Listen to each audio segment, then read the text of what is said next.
এই ক্যাঙ্গারুগুলো হঠাৎ হিংস্র গন্ডার আওয়াজ পেয়ে একে অপরের পকেটের ভিতর লুকিয়ে পড়ে। শাহিন নটির ফুলাকে ধরে ফেল।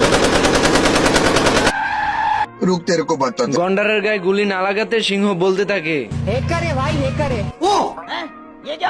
এরপর সিংহ কোনো মতে বুড়োকে মাটি থেকে তুলে সোজা করতে থাকে।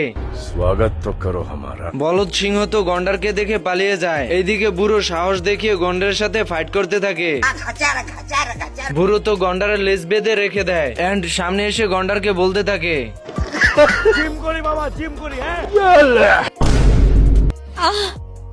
এইদিকে সাপ বুড়োকে দেখে একটি বাঁশি নিয়ে বাজাতে থাকে। এই অবস্থা দেখে বুড়ো একটি গুলি মারে, কিন্তু গুলিটো নাচতে নাচতে গিয়ে সাপের গায়ে লাগে।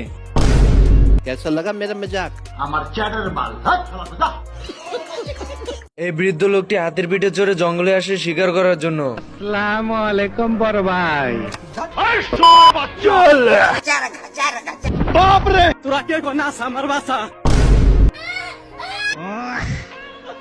এরপর বুড়ো ভালোভাবে প্রস্তুতি নিয়ে হাতির পিঠে চড়ে বানর ধরার জন্য চলে আসে। এটা কোনো সিদ্ধি ফিদ্ধি না, এটা সবজি।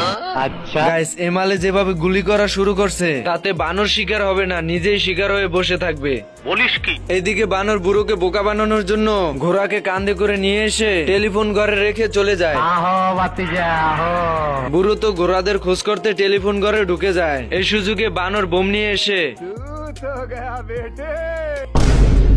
এ কি, এ তো দেখছে বানরের বুদ্ধিতে বানরেই ফেসে গেল। এরপর বুড়ো বানরকে ধরে পশু বিক্রেতাদের কাছে সেল করার জন্য নিয়ে যায়। আরে এ তো দেখছে বুড়োকেই সেল করে দিয়ে বানর টাকা নিয়ে চলে আসে। भाई साहब इसको बोलते हैं हैकिंग। ना बेटा, जो लो बेटा।